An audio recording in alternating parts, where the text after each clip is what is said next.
tell you something. buriya umuntu afite umujinya akaza akakubwira nabi, umugabo uhora akubwira nabi, umugore uhora akubwira nabi, ahorana umujinya mu rugo, ntugire ngo hari ikindi kibimutera, nushaka umubabarire n'ubwoba buri muri we.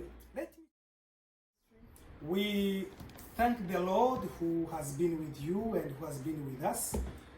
Turashima Imana yabanye namwe kandi kabana natwe. Let's pass the floor to our sister Fabi, who is going to share with us what the Lord has put in her heart. Welcome, sister. Arakoze kumpa umwanya kugira ngo tuganire ku byo Uwiteka yashize mu mutima wanjye.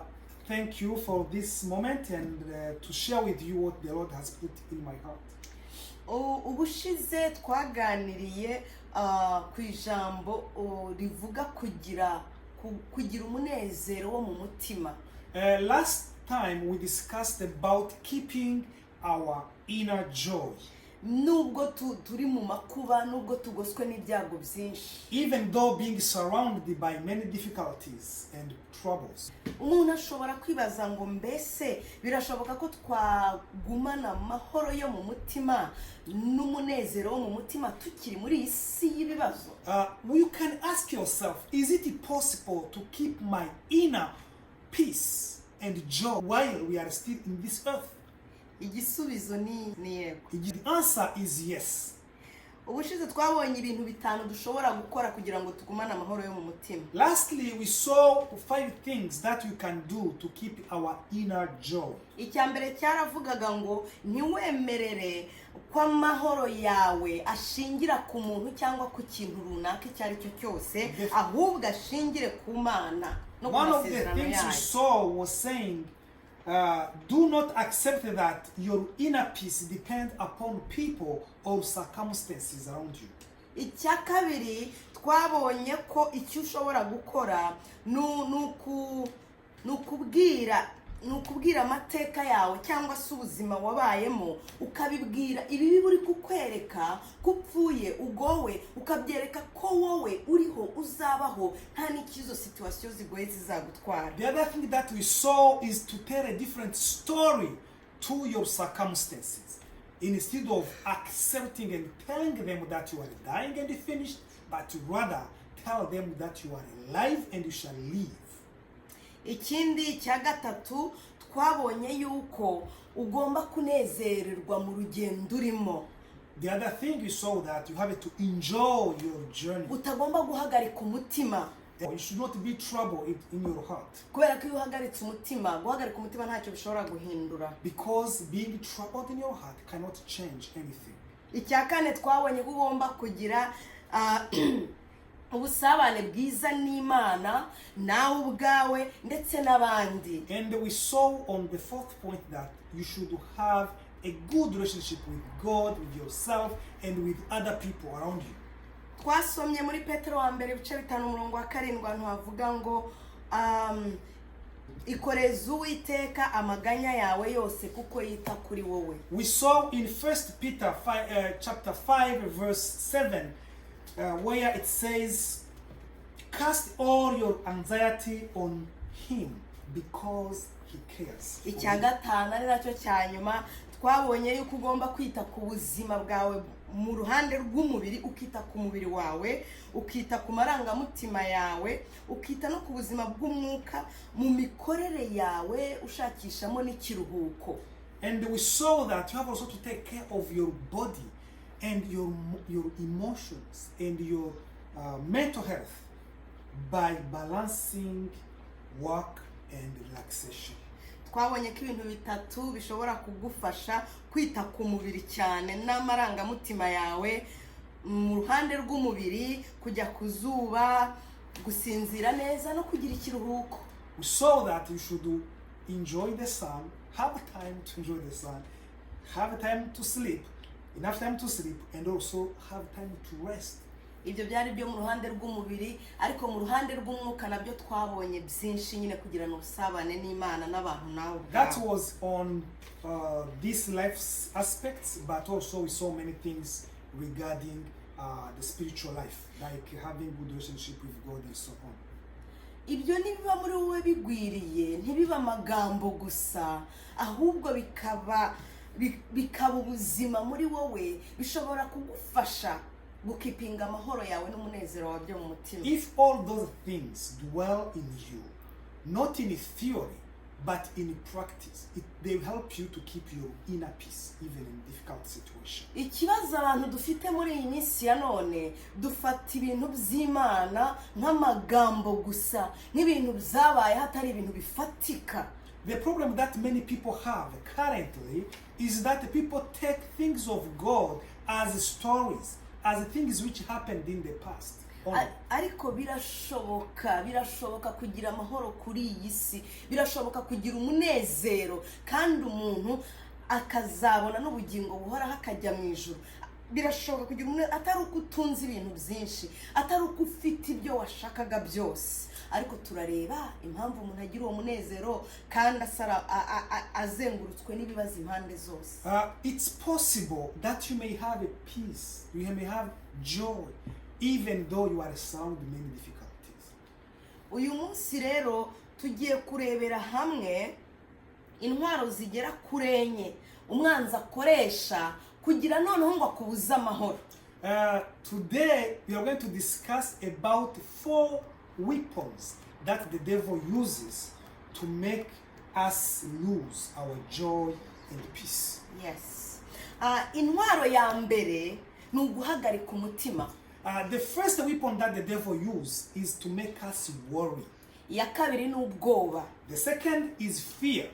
Ya gatatu ni ukwibagirwa uriwe niyujya. And the third one is to make us forget who we are and where we are heading to. Ya kane ni ukuvuga n'abandi, kublaming abandi kubw'ingorane zawe. The fourth one is to blame other people for your circumstances. Tugiye kuvuga rero kuri buri mwimwe yose mu minota mikeya dusigaranye. And we're going to discuss about those weapons in the few moments that we have.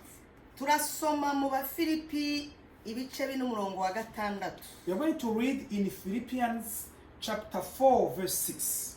You can read first. Let's read in English. Say, do not be anxious about anything, but in every situation, by prayer and petition, with thanksgiving, present your request to God, and the peace of God, which transcends all understanding, will guide your heart and your minds in Christ Jesus.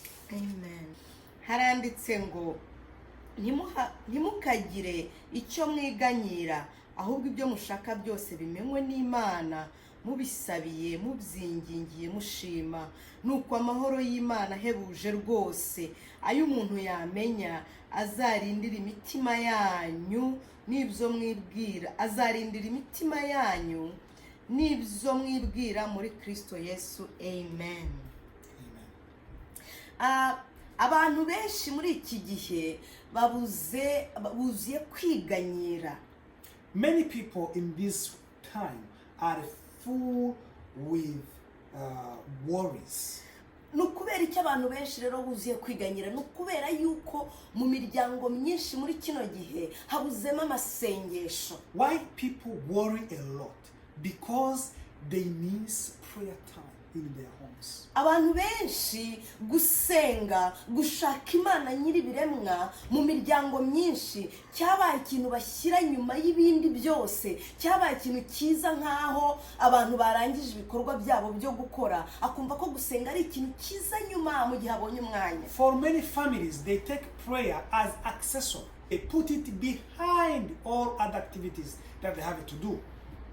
Niyo mpamvu rero kwiganyira amaganya yabaye menshi. That's why many people are full with worries. Urugo rutarimo amasengesho, amaganya aruzura akabyibuha akabyimba. Where there is no prayer, a house or a home which does not have a prayer time is full of worries. Kuko haba hari umuryango ukinguye w'abadayimoni. Because that family has an open door for demons. Ariko urugo rwuzuye amasengesho, kwiheba no kwiganyira birashonga nkuko urubura rujya rushongeshwa n'ubushyuhe. But A family which has a fire of prayer sees the worries shrinking or disappearing as the snow disappears before the sun.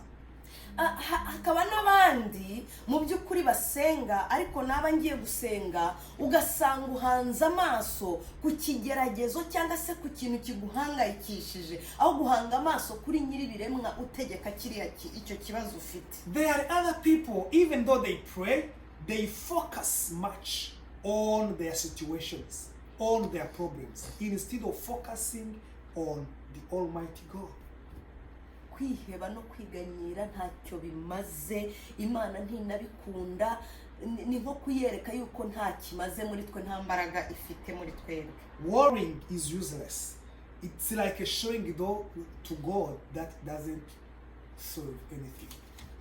Muri Matayo ibice 6:25, when we read in Matthew chapter 6 verse 25, haranditse ngo nicyo gitumye mbabwira nti ntimukiganyire ngo mutekereze ubugingo muti tuzarya iki cyangwa muti tuzanywa iki, ntimwiganyire ngo mutekereze iby'umubiri wanyu ngo tuzambara iki, mbese ubugingo ntiburuta ibyo kurya, umubiri nturuta imyambaro. 28.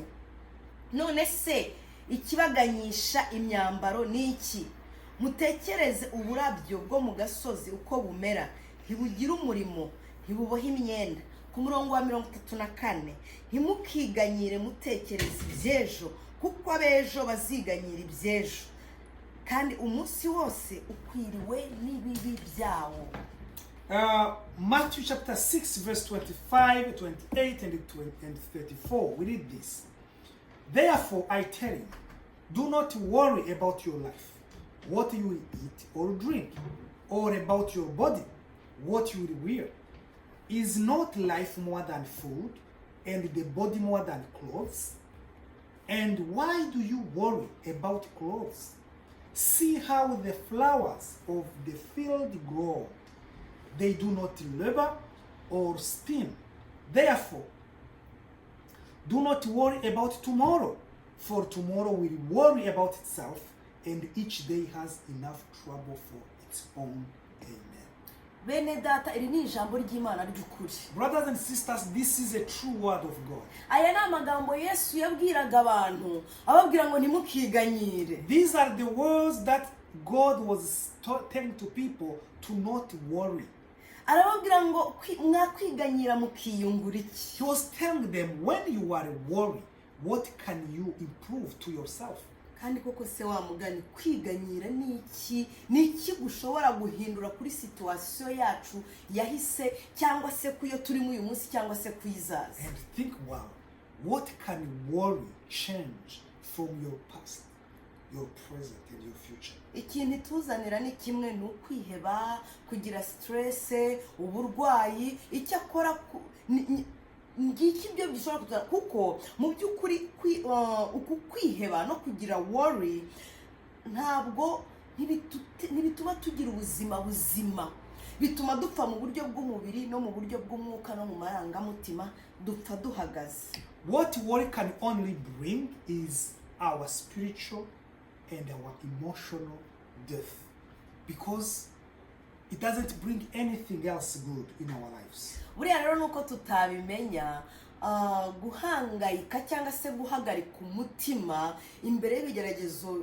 turimo cyangwa se uri gucamo, ni nko kubwira Imana ngo Mana rero ntabwo ushoboye kumfasha, njye ubwanjye ndumva ngiye gushyiraho imbaraga zanjye n'ubushobozi bwanjye n'ubwenge bwanjye nkikemurira ikibazo, kuko wowe ndabona udahagije mu bibazo byanjye. When you are worried, it's like telling God, do you know God? Somehow you are incapable of doing that. So with my energy and power, I'm going to resolve this problem. You get aside. Tugeze ku ntwaro ya kabiri ikomeye Shitani ari gukoresha cyane muri iki gihe. We are going to talk about the second weapon that the devil used this time. N'ubwoba. It's fear. Abantu bashobora kukwitiranya ubwoba no guhangayika. People can confuse fear and worry. Ariko ni amagambo biratandukanye. But those are two different words. Ubwoba iyo ufite reka mbanze mvuge ku guhangayika. Let me first talk about worry. Iyo ufite guhangayika muri wowe ni ibitekerezo gusa bikubwira ngo nyamara imbere yawe ubuzima ndabona utazabushobora, nyamara ubuzima burakomeye. When you worry, the situation is in your minds. You think about the future and you say, you know what, your life will not be good. Things will not be as you want. Uko guhagarika umutima kukwereka ibintu biri negatifu gusa, nta kintu na kimwe kiri positive. And when you are worried, you only think about negative things. Noneho ubwoba bwo rero buri deep, burenze gutekereza. But fear is more deep. It's profound. It's more than worrying. Ubwoba buraza bukakubwira ngo urapfuye, bunapime gukora iki kintu, bugatangira bukakwereka abandi bose bagiye bapfa, bukakwereka abapfakazi bagiye bapfa, bukakwereka imfubyi zagiye zibaho nabi, ubwoba bukakwereka ingo zagiye zisenyuka, ubwoba bukakwereka abantu batangiye business bakazigapfa, ubwoba bukakwereka abantu batangiye gukora umurimo w'Imana bakeshua. Ubwoba bwo buzana ibintu bifatika muri wowe bukakubwira ngo stop, donc ntugire ikintu na kimwe ukora kuko ugerageje ntabwo wabishobora. And fear, what it does, it paralyzes you. It shows you many widows who failed. Many people started business and failed. Many people tried in life and did not succeed. And it tells you if you dare, you also will die or will not succeed. Ubwoba butera umujinya. And fear brings anger. Ngiye kukubwira ikintu kimwe. Let me tell you something. Buriya umuntu afite umujinya akaza akakubwira nabi, umugabo uhora akubwira nabi, umugore uhora akubwira nabi, ahorana umujinya mu rugo, ntugire ngo hari ikindi kibimutera, nushaka umubabarire, n'ubwoba buri muri we. Let me tell you something. If you see your husband, your wife, always telling you or talking to you angrily, forgive him, because that's a sign of fear in him or her.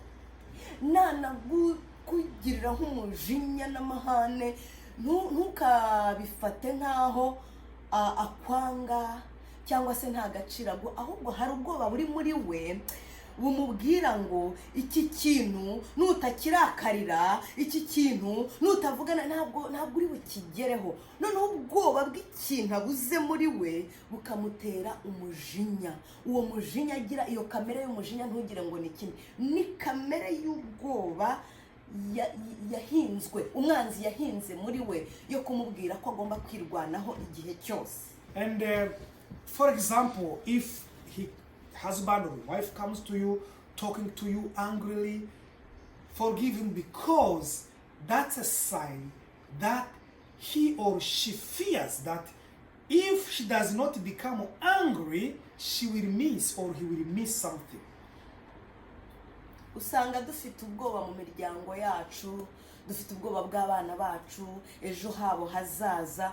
Ubwo bwoba bwose ni intwaro umwanzi akoresha akakubwira yuko ibintu bimeze nabi, ejo hawe ari habi. Donc afata kwa guhangayika kukamera nk'ibiryo bigaburira ubwoba muri twe, ubwoba bugakura, igihe cyose ugahorana ubwoba buhagaritse umutima niyo utabibwira abantu, ariko muri ugahorana ubwoba bw'ejo nzamera nte. We fear a lot. We fear about the future of our children, financial situations. We fear for our family's future, and so on. What the worry is like a junk food to the fear. It makes fear grow. Worry makes fear grow in us, and we become depressed and stressed. Ubwo bwoba kandi bushobora gutuma nta kintu na kimwe ukora. And fear also can paralyze you and prevent you from doing anything. Ariko hari ijambo ry'Imana ribitubwiraho. But there is what the word of God says about fear.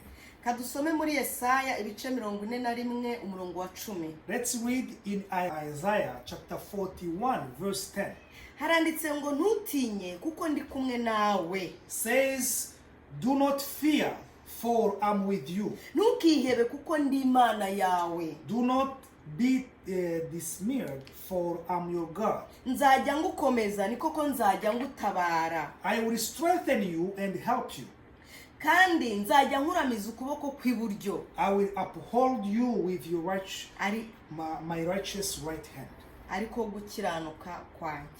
Yes, which is my righteousness. Kadusome no muri Zaburi 94:19. Let's read in Psalm 94 verse 4:19. Ni verse nkunda cyane. That's a verse that I like a lot. Haranditse ngo iyo ibyo nshidikanya byinshi bimpagaritse umutima, ibyo umpumuriza byinshi bishimisha ubugingo bwanjye.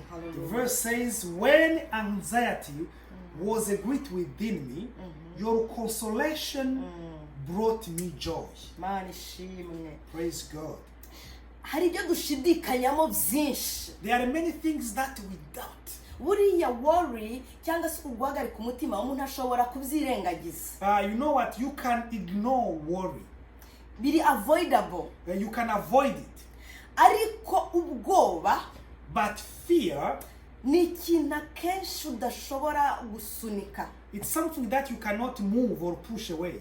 Noneho rero bya bindi iyo byabaye byinshi biguhagarika umutima. And when you have many things which brings you anxiety, kandi birahari biguhagaritse umutima. And there are many there. Ariko fata ijambo ry'Imana nk'ukuri. But take the word of God as the truth. Fata so wo mu ijuru nkaho ibyo akubwira ari ukuri. Take what God your Father in heaven tells you is the truth. Ibyo ushidikanyamo biguhagaritse umutima. Those things which really makes you worry. Ibyo byakubanye byinshi. Those which became so much. So mu ijuru arakubwira ngo ntutinye. Your heavenly Father is telling you don't be fearful. Arakubwira ngo wikwiheba kuko ndi Imana yawe nzajya ngutabara. He's telling you don't be worried because I'm your God and I will rescue you.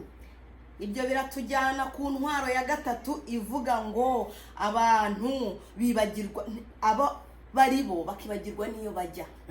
The third weapons that the devil uses is to let us forget who we are and where we are heading to.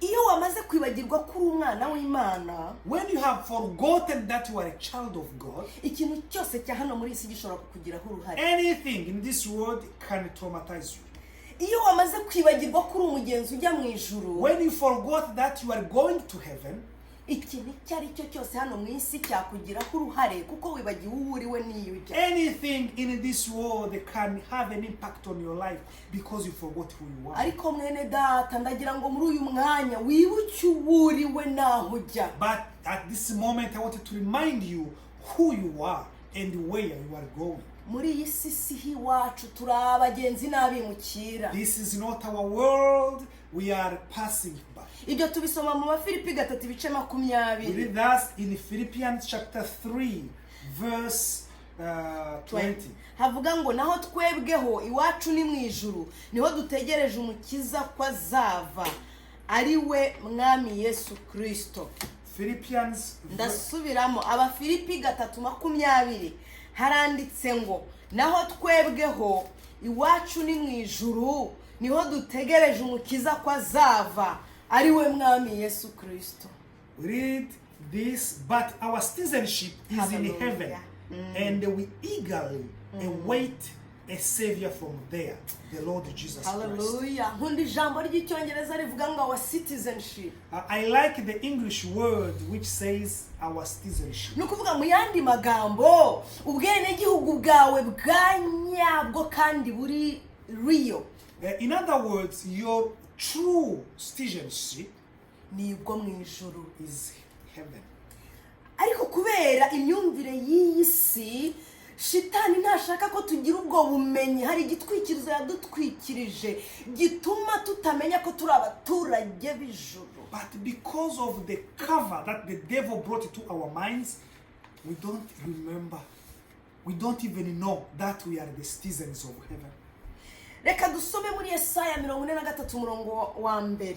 Let's read in Isaiah 43 verse 1. Haranditse ngo ariko noneho Uwiteka wakuremye wowe Yakobo kandi akakubumba, aho handitse Yakobo hashyira izina ryawe. It says, but now this is what the Lord says, he who created you, Jacob. This word Jacob will replace it by your name. Kandi akakubumbabumba wowe Israeli, uhashyira izina ryawe. He who formed you, Israel. Where there is Israel, replace it with your name.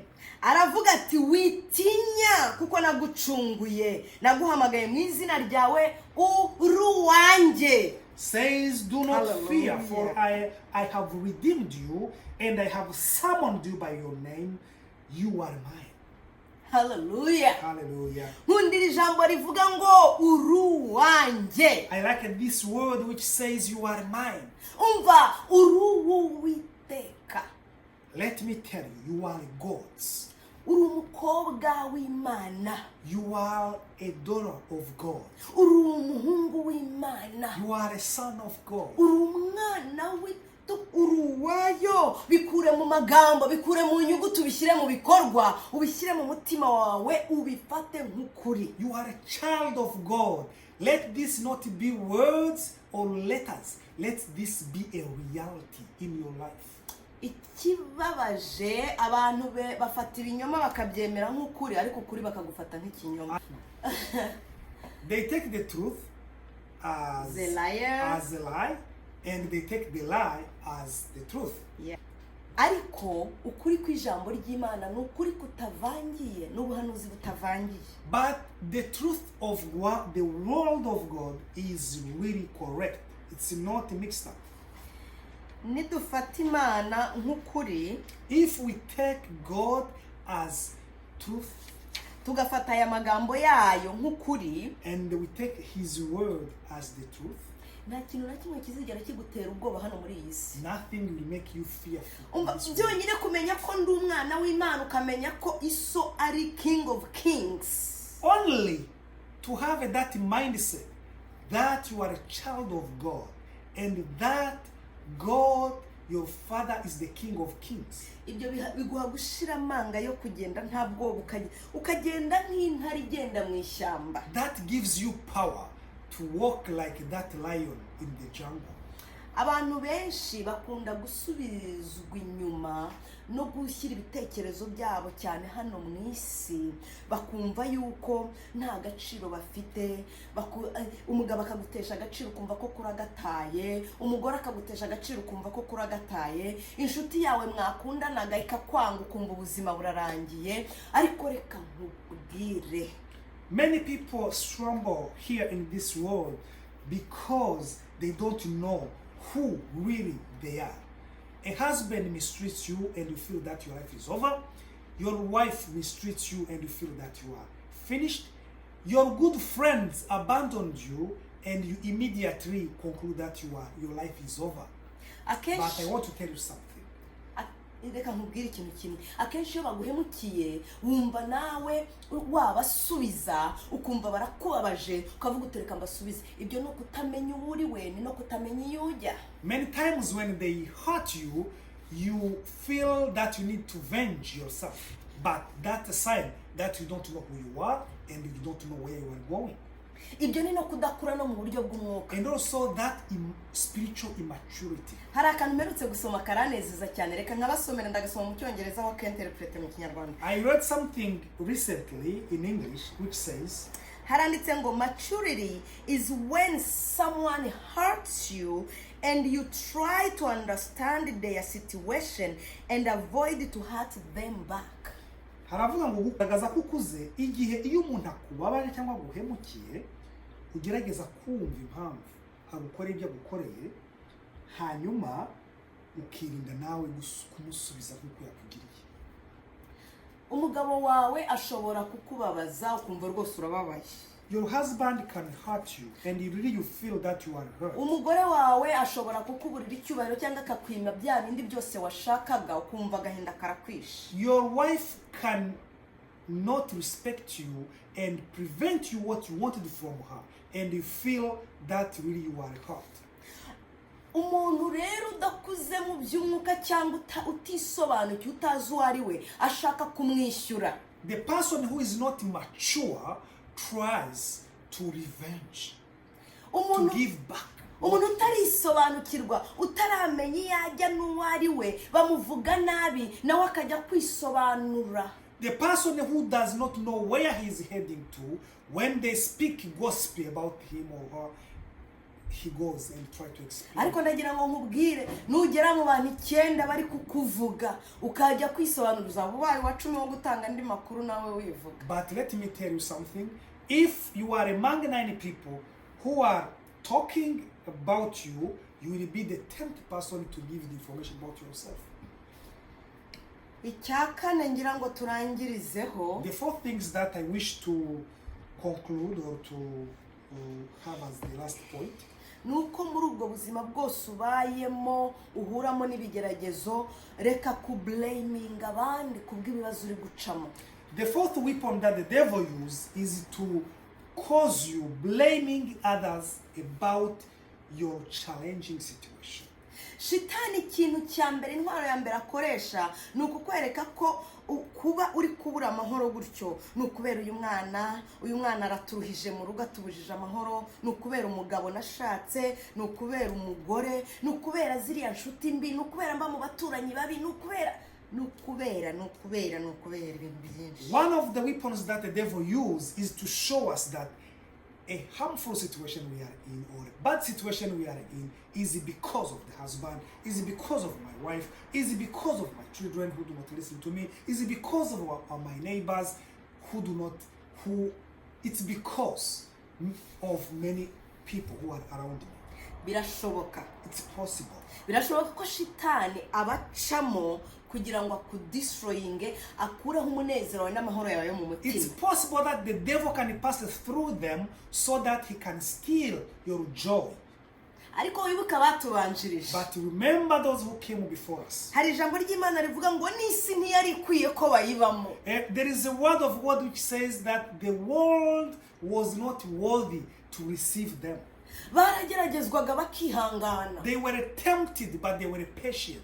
Ntabwo bablamingaga abantu badakijijwe bashaka kubica. They never blamed people who were not saved who wanted to kill them. Kuko bari bazi yo bajya. Because they knew where they were heading. Bari bazi abari bo. They knew who they were.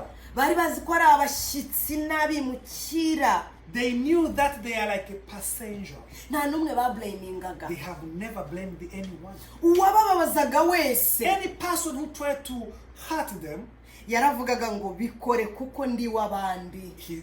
They were saying do it because this is not my home. Uwamaze kwisobanukirwa no kumenya iyajya. Anyone who knows himself or herself, yewe nubwo shitani yagukorera mukamubabaza, even if the devil can use you to hurt that person, aravuga ngo bikore kuko hano si wacu. He says do it because this is not my place. This is not my home. Reka dusome muri Joshua igice cya mbere umurongo wa 9. Let's read in Joshua chapter 1 verse 9. Harandi ndasoma nyuma. Let's read in Joshua chapter 1 verse 9. Have I not commanded you? Be strong and courageous. Do not be afraid. Do not be discouraged, for the Lord your God will be with you wherever you go. Amen. Haranditse mu kinyarwanda ngo mbese sinjye ubigutegetse nuko komera ushikame ntutinye kandi ntukuke umutima kuko Uwiteka Imana yawe iri kumwe nawe aho uzajya hose. Amen. Uwiteka niwe wadutegetse aho ngaho uri niho yagutegekeye. It's God who placed you where you are now. Uwo mugabo ufite uvuga ngo mana yanjye ubukuki wabyemeye ngo ngira umugabo nk'uyu ibyo Uwiteka niwe wabitegetse. The husband that you have, that husband that all the time will say, God, why did you accept for me to have this husband? It's God who wanted you to have him. Umugore ushobora kureba ukavuga utuye umugore mana yanjye kubera iki Imana itampaye undi utari uyu uwo ni we yagutegekeye kugira ngo ajya gutyaza mutyazanye. The wife that you have, that many times you say, oh God, why did you give me this wife? That's God who accepted her to be with you, to sharpen you, so that you sharpen each other. Ushobora no kwibaza ngo Mana kuki wemeye ko mfakara cyangwa nkaba imfubyi cyangwa nkaba njyenyine nkaba ndinze mpuze ntarashaka. You can also say, oh God, why did you accept that I become orphan, I become a widow, or I stay single until this moment? Ibyo byose Uwiteka niko yabitegetse. All those things, that's what God wanted. Paulo yaravuze ngo no muri ibyo byose ngo wishime kuko isi atari iwanyu ni mu ijuru. The Apostle Paul said, even in those things be happy, because this is not your world, your citizenship is in heaven. Mbabwire bene data, I want to tell you something, brothers and sisters. Iyo mu ijuru haba hatari ibyiza twateguriweyo, if there was no good things in heaven reserved for us, Shetani ntabwo yaba turwanya nkuko turwanya. The devil would not have been fighting us as he does. Ntabwo waba ugambirira gukora ibyiza wumva ushaka kuzigiraho Kristo yaguteguriye ngo ubone intambara impande n'impande. You should not be planning to do good things and have troubles and struggle around you all the time. Iyaba Imana itaraduteguriye umunezero usumba uwo tubona hano mu isi n'ibyiza tubona hano mu isi, Imana ntabwo ari kohereza umwana we kinege ngo aze gupfa for nothing.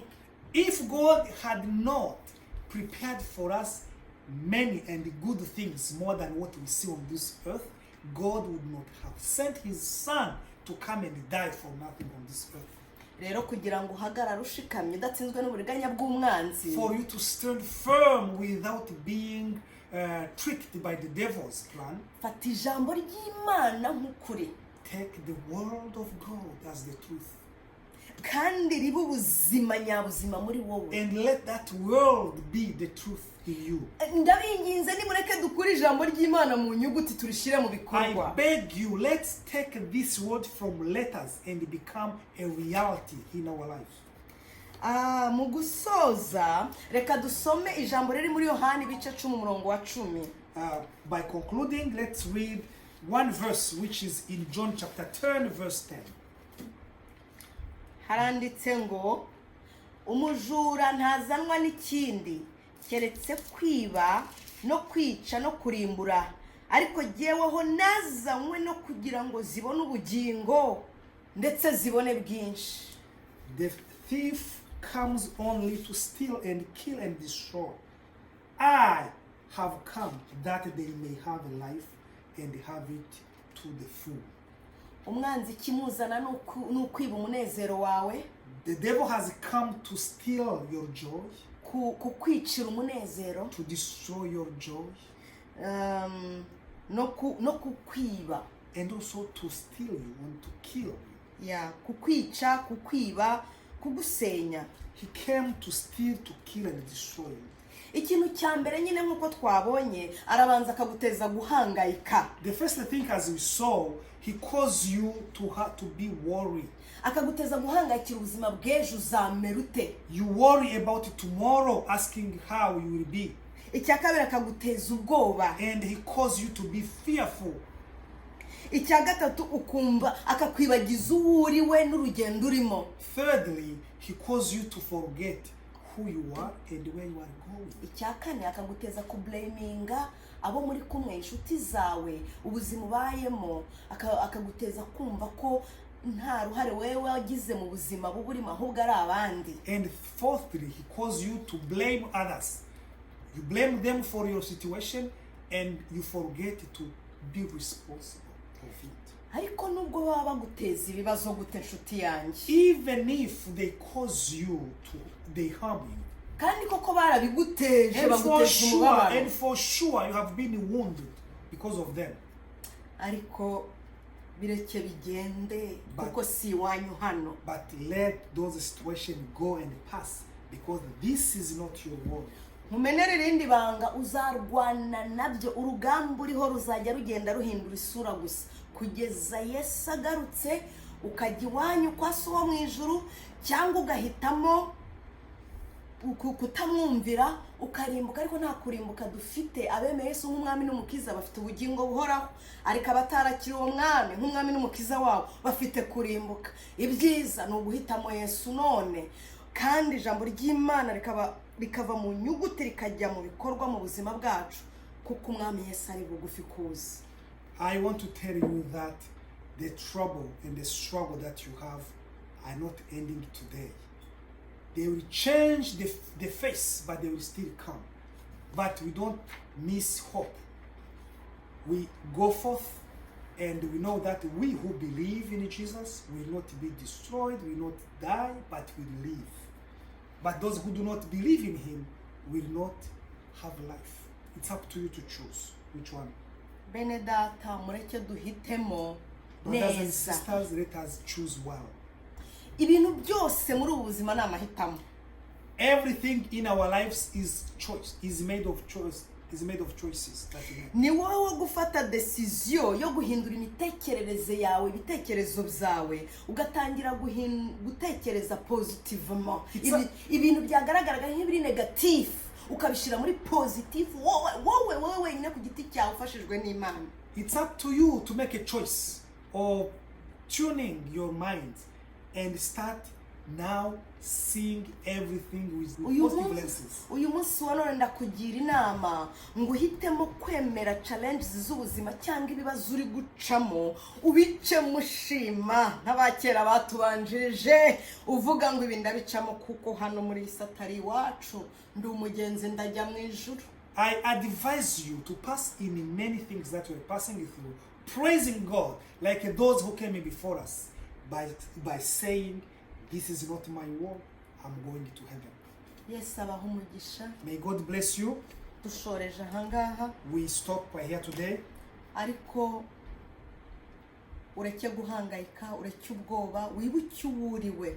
But do not worry, do not be fearful, and also remember who you are. Ukugiriye nabi ureke kumwitura inabi, kuko ngira ngo warabibonye akenshi hari igihe ushaka kwitura mugenzi we no kumwishyura ugasanga ubabaye kurushaho. And also do not revenge, because in many situations when you try to revenge, you are hurt more than you were before. Ahubwo fata byose, But take everything ubirunde ku birenge bya and Yesu. put them on the feet of Jesus.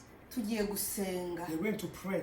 Birashoboka ko uhangayitse mu mutima. Maybe you are worried in your heart. Birashoboka ko wagerageje kwirwanirira ukumva ko Imana iri kure yawe. You tried to fight for yourself, think that God is away from you. Ariko nta mahoro wigeze ubona, ahubwo warababaye But you kurushaho. have never had peace. Instead, you suffer the Lord. Tugiye gusenga Imana muri uyu We're mwanya. going to pray now Ufatanye natwe gusenga. and help us to pray. Imana ikwihera amahoro yo mu mutima. May God give you peace of your mind. Urupfu, inzara, ubukene, intambara duhura nazo byose arabituneshereza. Death, hunger, thirsty, poverty, anything that we pass in this life, Jesus can take care of all of them. Aduha amahoro yo mu mutima. He gives us peace of our heart. Aduha umunezero. He gives us joy. Nubwo tuzengurutswe n'amakuba, Even though we are surrounded by difficulties, ariko ugasanga umuntu aranezerwa agaseka kandi ibibazo ari byinshi. you find someone smiling and dancing even though the person has many Nuko problems. tuzi ko uyu mubiri numara kubora amaso yacu azareba Imana. Because we know that when our body will decay, we will see our God with our own eyes. Imana ibahe umugisha. May God bless you. Reka dusabe mwene data basengere. We're going to pray. Arasenga dusengera gusengera we nanjye twese kugira ngo Imana idufashe twambikwe imbaraga muri uru rugendo, twe guhangayika, ahubwo twumve ko Yesu wacu waciye mu bibazo biruta ibyo uri gucamo abasha kugutabara kandi abasha kukumva aho undi wese atakumva warakumva. You're going to pray asking God to help us because He can hear us. He knows what we are passing through and He can take care of us more than anyone else. Let's pray. Heavenly Father, you say that your word is like a seed. Yes, Father. And you say that wherever this word will be sown, you will make sure that this seed grows and bear fruits. Thank you. I pray for anyone who is listening or who has heard this word, Lord, of not being fearful, of not being worried. Lord, I pray for this person, Lord. I pray for these people who are worried. I pray for these people who cannot sleep because of many problems that they have. Yes, Lord. I declare peace in the name of Jesus. And Lord, let this seed grow in their hearts and bring fruits. And we need the testimonies of people proclaiming and confessing that they have seen peace surpassing what they have ever experienced before. In the name of Jesus, I pray. Amen. Amen. Amen. God bless you. Imana ibahe umugisha. It was really our pleasure to be with you tonight. Wari umunezero wacu kubana namwe. And let's meet next time. Ngo naho kuwa gatandatu utaha. And as we say all the time, nkuko tuhora tubivuga, if you have a prayer request, niba ufite icyifuzo cyo gusengerwa, and if for example you have even a testimony to share, cyangwa se niba ufite ubuhamya bwo gutanga because of the message that you hear, ubutumwa wumvishije uyu munsi, please write to us utwandikire, and we will be glad with you. tuzanezerwa no kukumva. God bless you. See you next time. Imana ibahe umugisha naho kuwa gatandatu utaha.